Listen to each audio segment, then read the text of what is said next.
Hello everyone. My name is Tatiana Speed, and I am here representing the Visioneers International Network at the Up Convergence Global Summit. And I have the great honor, privilege, and joy today of interviewing Philip Hellmich. And Philip is a thought leader creating a new narrative of peace, from inner peace to international peace building. He's the director of peace at the Shift Network. He is also the co-lead faculty of the Peace Ambassador Training. Philip has truly dedicated his life to global and local peace-building initiatives. He spent 14 years with Search for Common Ground. He also served as a Peace Corps volunteer in Sierra Leone, and he has recently written a book called God in Conflict, A Search for Peace in a Time of Crisis. And I think we can all agree that right now we're in a very trying time for the planet. And so I feel like this conversation is very timely. And many of us are seeking peace, both within ourselves and really wanting to see that manifest in the world. So very excited to delve into Philip's deep learning and understanding. And so welcome, Philip. So excited to have you here. Well, thank you, Tatiana. It's really a delight. I just appreciate the invitation. Have a lot of great respect for the Visioneers program and all the work that you and your colleagues are doing together. Thank you. So I think to frame this conversation, it would be wonderful if you would share with us the formative experiences that started you on this quest for peace, to tell us your story of how this all began. Sure, I'd be happy to. I'll try to keep it brief. The formative part is being the fifth of, or being born in a large family, 10 children. Being the only one planned, being the fifth one, rural Indiana, and we picked up one brother later, and just a really tight, close-knit family, and we're still really close to today, and grew up with that love, and then after college went off to Sierra Leone, West Africa, with the Peace Corps, and at first I had such a positive experience. I stayed 4 instead of 2 years, and lived in 2 small remote bush villages, Cadbury and Masongbo, about 30 houses each. 300 people each, no running water, no electricity, and my friends were and are subsistence farmers, which means they were living on less than $1 a day. And that the rhythm of daily life there just radically transformed me. There was the rhythm of the rainy season, dry season, the crops and hungry season. There was the rhythm of the moon, the cycles of moon with no electricity, you could follow it. And then there was the rhythm of life and death, because one in every 4 or 5 children would die before the age of 5. And so there was all these rhythms, and then my friends had a sense of belonging and connectedness that was so deep, not only with their families, whole village. There was also these secret societies where young boys and girls would be initiated into adulthood. And then it would teach them about the relationship with the ancestors and also the spirits in the bush. And so there was this deep sense of belonging that was just so profound.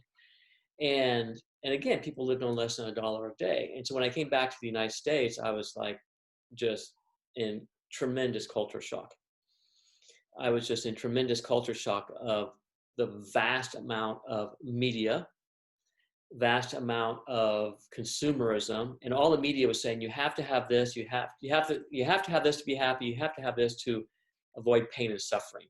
And I was sort of like, well, wait a second, I was just with people who would follow the rhythm, would follow the cycles of the moon. They were in touch with their food, they seemed connected, they celebrated coming into adulthood. And yet people back in the United States seemed so busy that they didn't have the same chance to really connect as deeply with nature or with the food source or, with community. And so I was confused, and I actually became angry. And at this time, I happened to meet a yogi, Michael Singer, who later wrote The Untethered Soul, New York Times bestselling Untethered Soul, and The Surrender Experiment. And he goes by the name Mickey Singer. And I love Mickey. And he was just a formative person.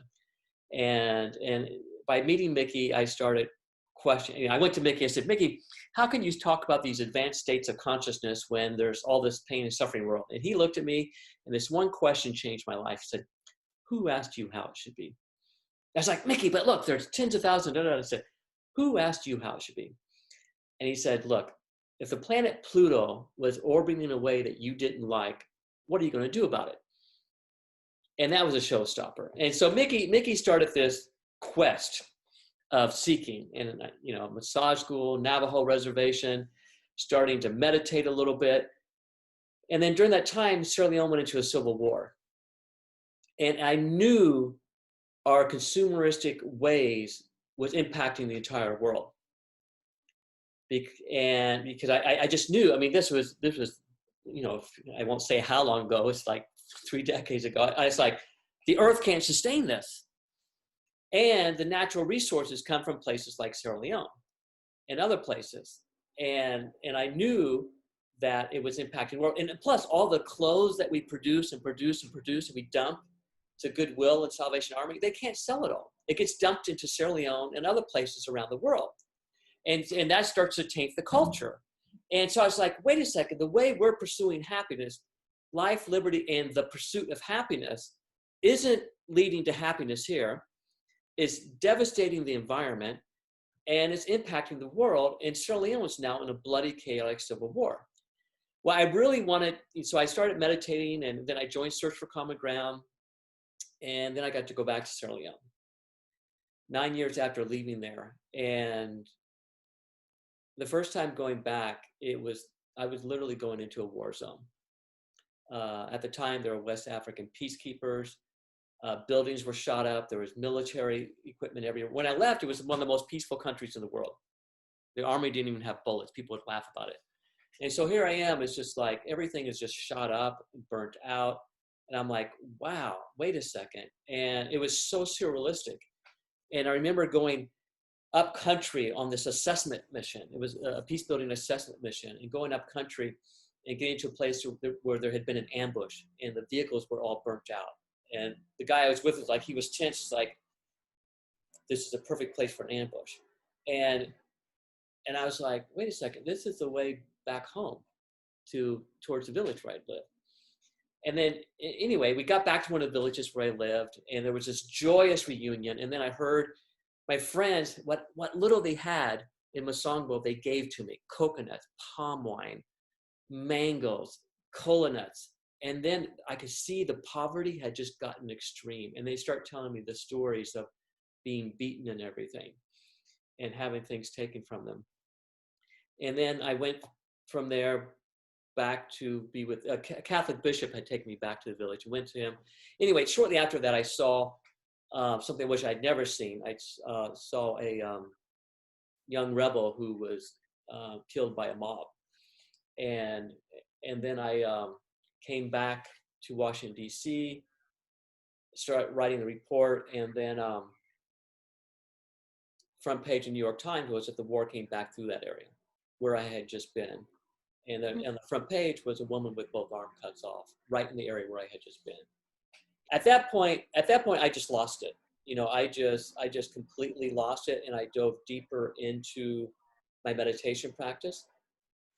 And Yogananda would say, if you ever want a response, pray to the Divine Mother. So I started praying and just started diving into meditation and started having these ecstatic experiences. I'm like, how can this exist side by side with that? And then we got the funding to set up a program in Sierra Leone, and we started doing these radio programs that were having dramatic impacts. And I would be going in and out from Washington, D.C. area, where there's a meditation group. I'd meditate for 3 hours on a Sunday, get on a plane, and either go to Sierra Leone or Liberia or Congo or Rwanda or Burundi or Angola, just in and out of sub-Saharan Africa, while continuing this meditation practice and working with a mentor to help me deal with the trauma of all. And I was like, there is a spirit of peace that exists, and exists in the hearts and souls of everyone. And the meditation practice was helping me learn a science of starting to tap into that deep peace. Peace is like a treasure that exists in our own very souls. And there's these different ancient technologies that allow us to get there. And then around the soul is all the chaos that we create through conflict. And conflict is natural. Conflict starts when we feel a sense of separation. And when there's a sense of separation from the soul, it starts from there. And all the great spiritual traditions talk about that conflict. And then when you get to what I can see in the work of Search for Common Ground, that conflicts is a natural result of differences, in, that just arise. And then it's how we deal with conflict that determines whether it spirals down into chaos and extreme polarization, or if it can be an engine of growth and transformation. And so it was just a rich experience because of maintaining this meditation practice while working on these amazing peace-building projects. I mean, Search for Common Ground had amazing peace-building projects. I mean, we had a radio studio in Sierra Leone, talking drum studio, that reached 89% of the country, with radio programs produced by people from all sides of conflict. And it was changing attitudes and beliefs. And then I would meet peace builders everywhere, in places that you would never know. In some of the most dire situations, I would meet peace builders. And I was just ecstatic. It was like people who would risk their lives to try to bridge polarization and divides. And they're there. And so there's so much that I learned from Search for Common Ground. I mean, so much about the basic premises of peace building and the operating frameworks, and just so much. And it was parallel to what I was learning about in yoga and meditation practice. That's incredible. I was going to ask this later in the interview, but just because you're bringing in this idea of polarization and division now, it strikes me that in the United States, and actually in many parts of the world, we're seeing this increasing polarization and division between peoples. And I wonder if you see certain themes that you saw in all those years you spent in these very difficult places playing out here in the West. Yeah, big time. I mean, imagine you have a rainbow, and you have, instead of two pots of gold, you have extreme positions. Mm-hmm. And extreme positions often have the loudest voices, and they will use anger and fear. Mm. Most people exist in between the two extreme positions. Search for common ground. And so when people use anger and fear, it triggers the amygdala. And when people get triggered, they go into fight, flight, and freeze. And then we start to stereotype. We start to demonize. And then we start to dehumanize. And this is a natural human tendency. And once we get to dehumanization, violence is possible. This is the same thing that happened in Rwanda with the genocide. Calling the Tutsis, stereotyping them. And once they got down to calling them cockroaches, what do you do to cockroaches? You kill them. Yeah. And so that's the same dynamic. And I went to a conference in Washington, D.C. 3 years ago, closed door conference of many peace builders who said, the United States is pre-Civil War. This was 2017. And they said that the language of extreme polarization here is pre-Civil War. And everyone was like, yeah, the United States can't go to Civil War. But see, now here's the thing. Search for Common Ground's work would focus on rehumanizing. Instead of dehumanizing, would rehumanize. Mm-hmm. And what they found is when... How do you do that? How do you... Creativity. It's just creativity. You look for something in common. And it could be soccer. Wow. Okay, one of my favorite stories of Search for Common Ground was, there's so many examples. Search for Common Ground is brilliant. They had a project where they were trying to bring in former Iranian diplomats and former U.S. diplomats together and trying to bridge the divides. And Iranians said, it's time for Americans to come back. And the U.S. diplomat says, well, we can't go back there. Said, no, the diplomats can't, but the U.S. wrestling team can. And so they got the amateur, not the fake ones. They got the amateur wrestling team to agree to go to Iran. And they're nervous because no American had been there since the hostage crisis. Wow. And when they walked into the gymnasium carrying an American flag, they got a standing ovation. Oh my goodness. Time and time again, I have seen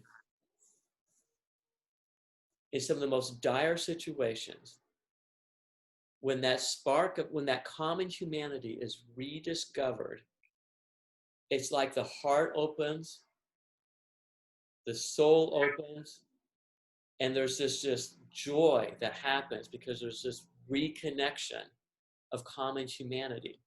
Mm. And and so and so it's possible. And because it's possible. The way the US got here is so much attention was given to the extreme positions. It's mathematical. It's mathematical and why we're here. You got the rainbow. If you focus if search for common ground, focus in the middle, focus on the common humanity, reduce the power of the extreme positions, Yeah. help find common ground.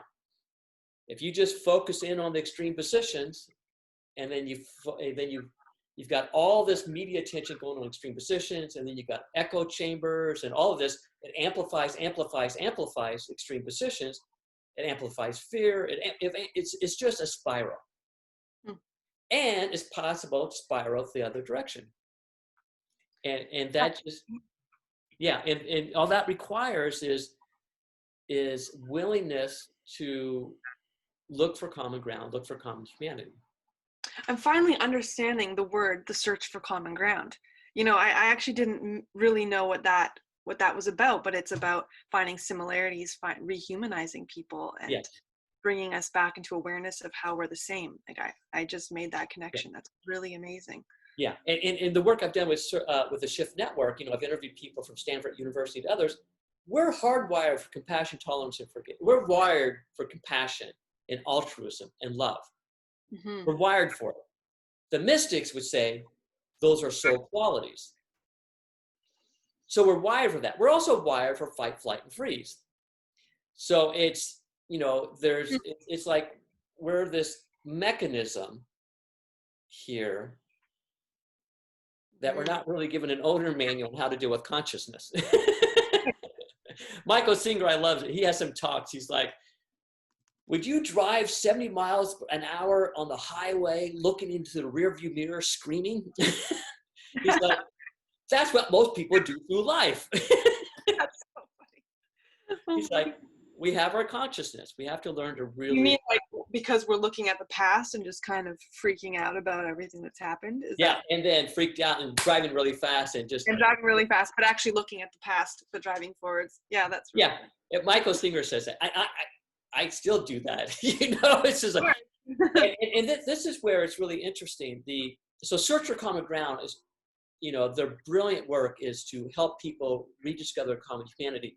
And there's a basic premise there. The premise is when we find common humanity, then these natural qualities will come out. And then we can go from battling each other to standing side by side and addressing the problems together.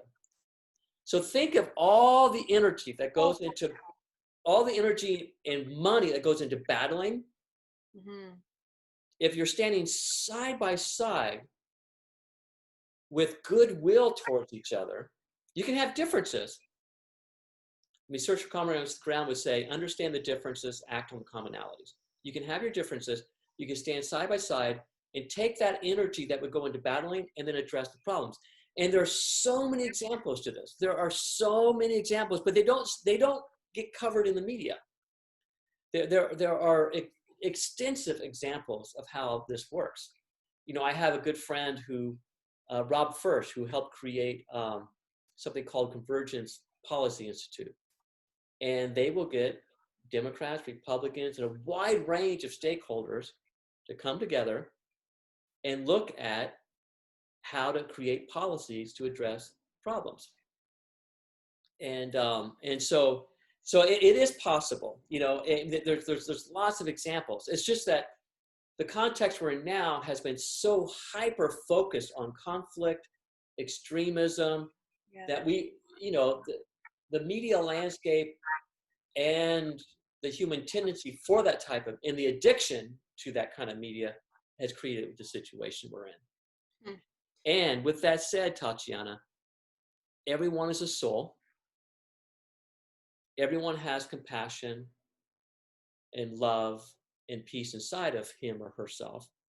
So the key is how to open that and leverage it on a societal level. Totally.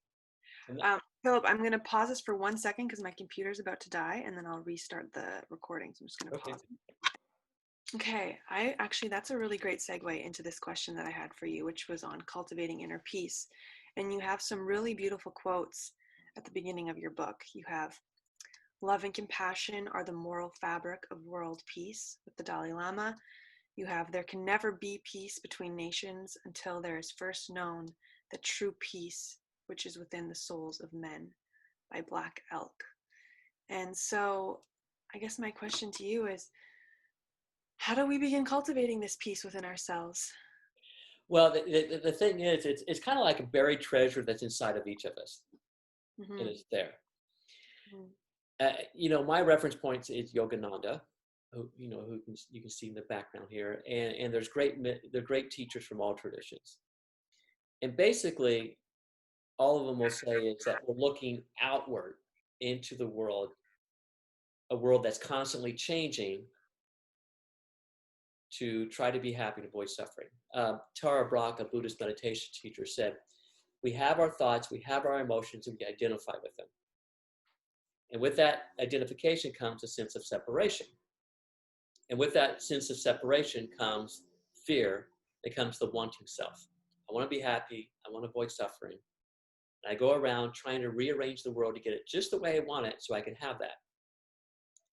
And that leads into conflict because everyone is trying to get what they want in order to be happy, avoid suffering, and this and that. And now, granted, having connections and relationships and all these things lead to happiness. And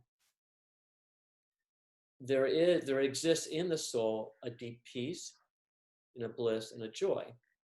And so I think it's interesting that the crisis we're in now also corresponds with an exponential spread of yoga, Mm. meditation, Mm. mindfulness around the world. These ancient techniques, sciences of how to bring the consciousness inward, have been quietly spreading around the world. And they've been doing this, it's not an accident. And this is the part that just thrills me. Great ancient mystics planned eons ago to send yoga to the West because they knew we were coming into the atomic age. They knew that we would have the material advancement, but we wouldn't have the moral inner advancement Mm. to handle the technologies. First, what's the atomic age? Well, I mean, the birth of the atomic age, the dropping of the atomic bomb. Oh, okay. Like, Okay. for example, when the atomic bomb was being dropped, Yogananda was writing the autobiography of the yogi. When it happened. Wow. He was writing that, and when you read that, he talks about these great saints of India planning to send yoga to the West Mm. because they knew we were in an ascending age. We're in an ascending age of consciousness. We were going to come into an age of information, materialism, and so forth. And that with that, we would need the inner compass, the inner consciousness in order, to fully develop. Mm. And so they would say, look at how to bridge the ancient wisdom of the East together with the modern know-how of the West, Mm-hmm. and bridge those together. And Mm-hmm.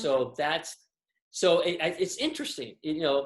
We have right now millions of people around the world. I mean, there's now an International Day of Yoga declared by the United Nations. Mindfulness is mainstream. Google has search inside yourself programs.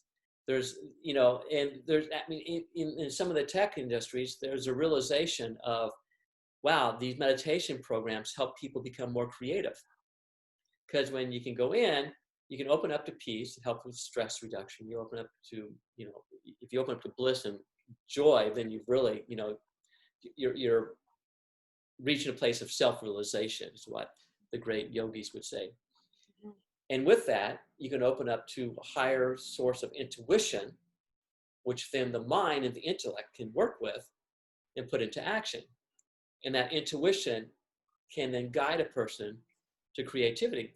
When you read the Surrender Experiment, Michael Singer wrote software that revolutionized the medical industry through meditation. Just so you know, we have a helicopter. We have fires in this area. So it's the first time I've heard the helicopter around here. Wow. Mhm. So how to tap into inner peace? It's an ongoing, I mean, just to be humble and transparent, for me, it's an ongoing process. I mean, I recently went through some things that shook my foundation too. The key thing is to create habits.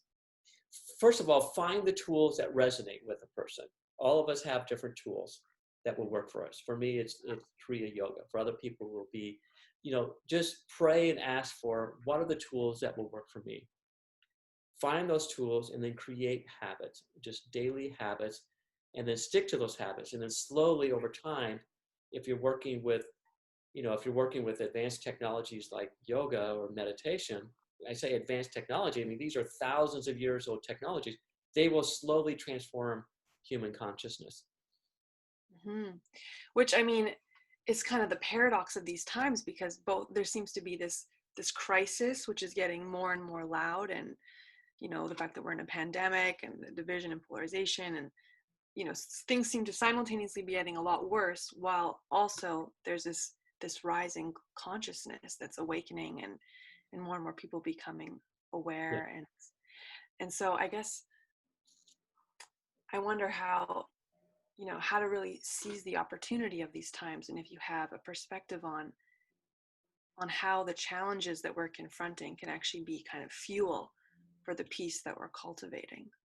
Yeah. Well, first of all, it's not a surprise that we're in this situation. I mean, basically, our lifestyles, this massive consumerism lifestyle, wasn't sustainable. We consume, I don't know how many Earths, but it's 5 or something, probably. It's yeah, like 4 or 5 more Earths. now. Yeah. It's just not sustainable whatsoever. And Hmm. so it's just natural that we would be entering this. When I interviewed one Swami on the bank of the Ganges and about the global situation, he said it's all natural intelligence. They say natural intelligence sometimes will use a hammer with war or famine to get us to realign. Interesting. And yeah, and so it's not a surprise. We were living out of balance, and and it's horrific. It's challenging. It's painful.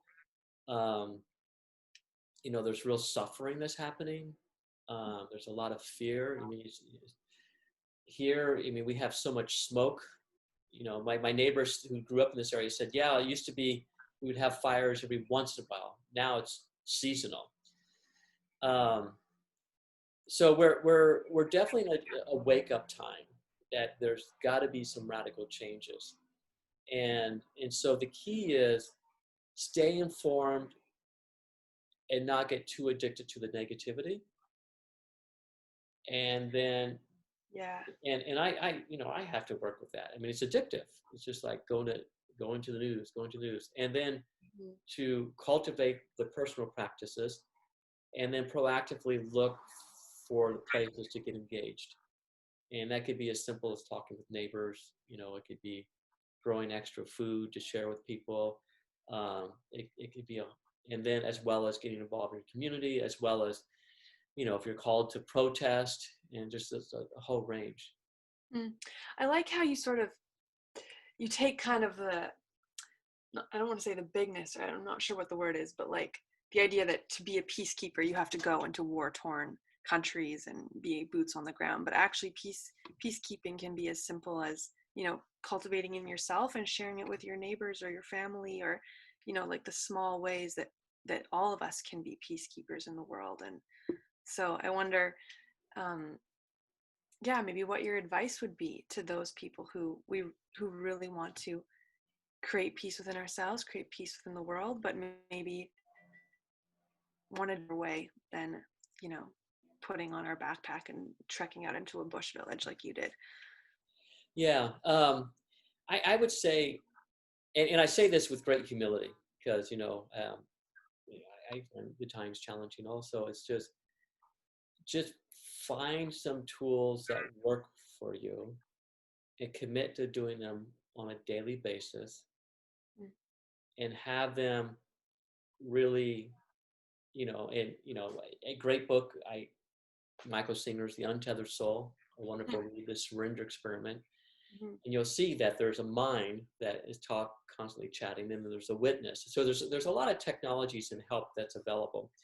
Find what works for you, make a commitment to that, but by realizing the more that each of us can start to anchor in to peace, the more valuable we'll be to the people around us, and also the more that we'll be guided on where to take action.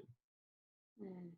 Um, and that's where India as well as Native Americans. So funny. I was in the Bahamas at a work, speaking and teaching there, and one of the other panelists, Native American, beautiful Native American woman, said, "Yeah, time will come soon where people won't be traveling." And this was back in May. I was like, in May of last year. Oh, wow. And there's folks who, I mean, if you just that deep silence allow people to really tap into a natural intelligence that will guide. It's just a matter of being able to have that intuition opened up, Mm. and it's hard if just digesting violent news throughout the day, and then so yeah, we're all in the same boat at this time. Someone said we may have come in different ships, but we're on the same boat now. So We are, yeah. Well, I have one more question for you, and then I would love for you to, share with us more how people can find out more about your work or get involved in the peacekeeping initiatives that you're doing, I think pretty regularly. Um, but my question is this: it's actually kind of to do with something you said earlier, um, on your trip back to Sierra Leone and seeing the devastation in your village. And you answered this in part, but I wanted you to speak to this one more time, which is, there's this quote in your book where you say, "How can there be a God that would allow the terrible suffering seen in wars, let alone a God that would permit religions to send millions of people to kill one another in the name of God?"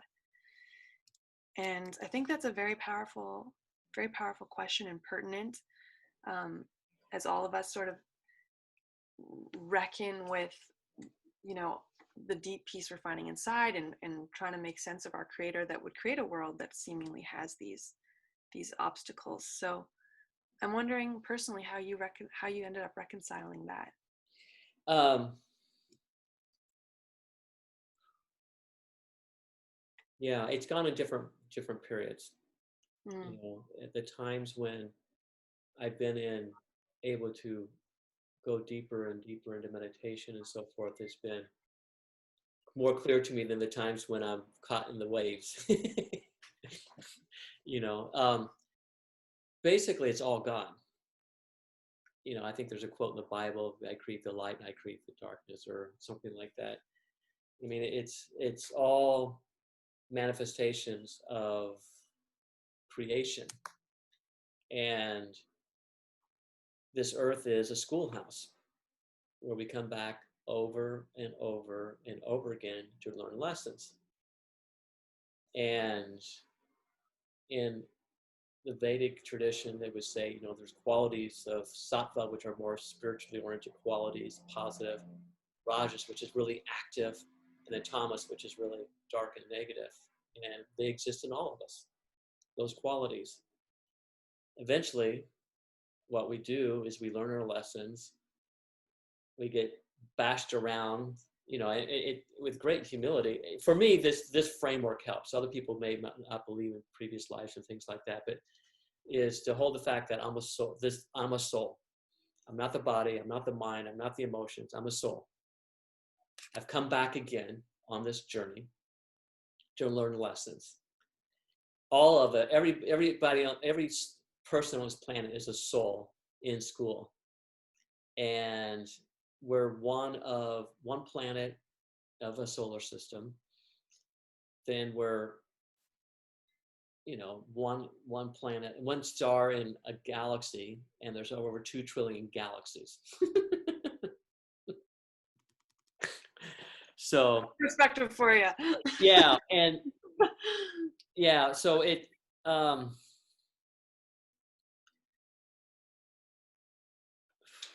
it's all God, and it's where my consciousness is that will determine my experience. And when my consciousness is really beaten around by fear and constricted, that's what it feels, and that's the reality. And then when the consciousness is able to expand outward further and hold a larger embrace that includes this, but it's not limited to it, then it opens up to those soul qualities of peace, bliss, and joy, which can exist side by side with the pain and suffering. Beautiful. There's a wonderful chapter in Mickey's The Surrender Experiment where he talks about having had an ecstatic experience and then going through a divorce. He called it heaven and hell. He had the bliss together with the pain. And the ongoing challenge for all of us is, can we learn to expand our consciousness out to hold a larger experience than just the pain and suffering?